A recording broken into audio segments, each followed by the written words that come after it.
the transportation of victims, humans, from one place to another, and often from country to country, and then being forced to do something that they don't want to do. You get different relationships between a victim and a trafficker. Some victims, it's somebody they know really well, it's somebody they believe to be a boyfriend. They can have like a normal relationship at first, and then often the boyfriend will present he has a debt, and then the girlfriend has to help him to pay that off, and he can say, oh, you just need to have sex with one person, and then once that initial rape happens, and then it's lots more people in the same day, and then it goes on and on until she's caught up in the cycle of sex working for somebody else. You watched me grow from a tiny seed, and I watched you grow as I became who I was meant to be. Over time, I began to blossom, and you began to produce your pollen. I was picked because of my petals, even though this would be an act of the devil. You were the cause of my growth and the cause of my destruction. The cause of time to fly by, only to lead me closer to the day I would die. I suffered in silence because I had no voice. This was the act you chose, and I had no choice. Could you not see me beginning to decompose? I had become overexposed to a lifestyle not worthwhile.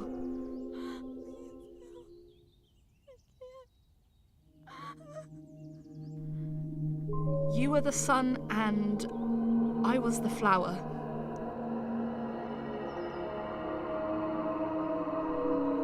And now my soul has become devoured.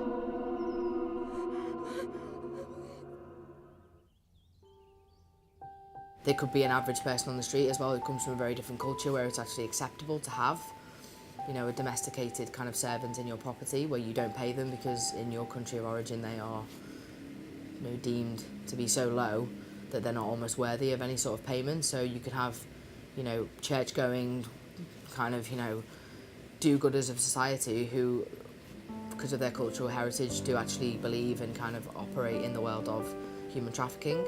At the bottom, that are probably doing more of like the transportation of people, that are setting up clients, that are threatening the women. This is the ones that are involved in a gang, I mean. And then you have like the higher up level of the people like orchestrating that, and then you have the people at the top that don't actually do any of the nasty things. They just take the money and they like organise things.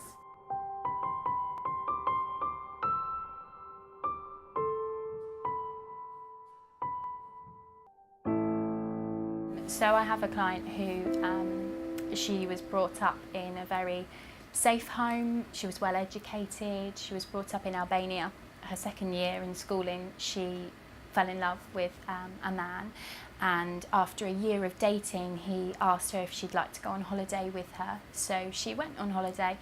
She was really excited and thought that he was the man that she was going to spend the rest of her life with. When she arrived in Italy, everything changed, and he completely changed the way that he treated her, the way that he looked at her. He grabbed her by the hair and threw her to the floor and explained that things were going to be very different now. He said that she would need to pay for the flight and for the trip over here. She didn't understand and didn't know how she was going to pay him for the trip. He explained that she would be sleeping with men.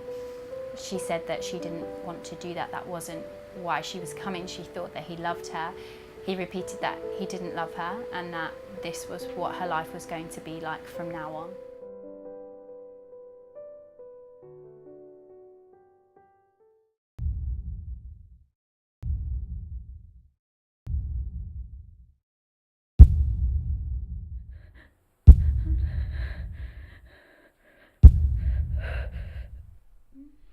I was drugged, abducted, beaten and sold.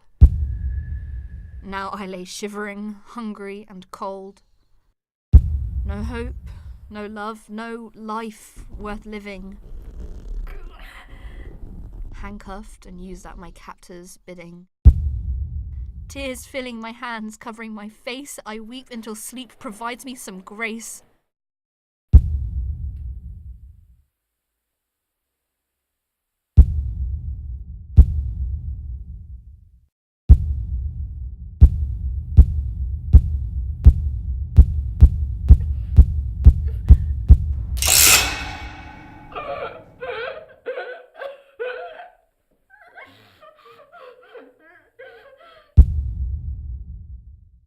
I wake slowly with a soft voice saying, "My dear one, our Father has heard you praying.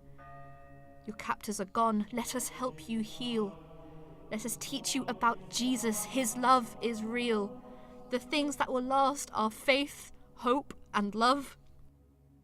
The greatest of these are His love from above. Memories haunt me and healing takes time. Jesus carries my whispers, precious child of mine."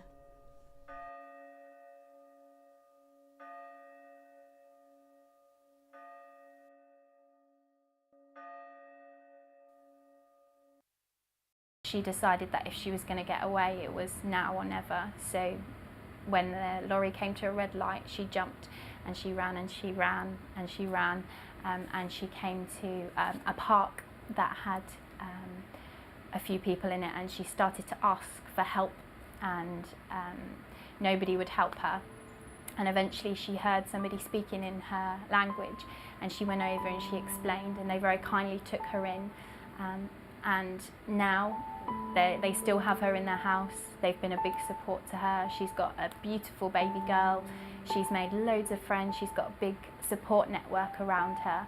There's a number of cases we've had, well, hundreds of cases where we think, we've watched someone kind of on a journey and they've come through things, but I think something to remember as well is that the trafficking is the tip of the iceberg for a lot of these people.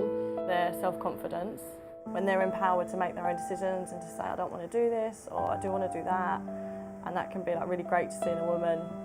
They come out of their shell almost and will interact with you a lot more, and some women do just become happier over time when I think they start to realise that they are safe. Many of the times they go through different therapy, and the focus is talking, speaking through their past, and many of these women don't want to go through the past, they want to look to the future. But in order to do that, they need to find a way to release all of the pain that they've experienced and that they've been through. And I think that different ways of therapy, art therapy, drama, dance, the creative arts, is a really beneficial way for them to really release all of that anger, all of that pain, all of those memories in a way where they don't have to speak it out. I remember who I really am, the gentle and caring person that lives deep within, the one afraid to come out for fear of being used again. I wonder when the day will come when I can let the image go. The day when I will no longer care if someone called me hoe. The day I can truly be me and let my spirit free so the world can see me for who I really am. The side of me that shines. The friendly and compassionate person I used to be. The choices I have made have shaped who I have become.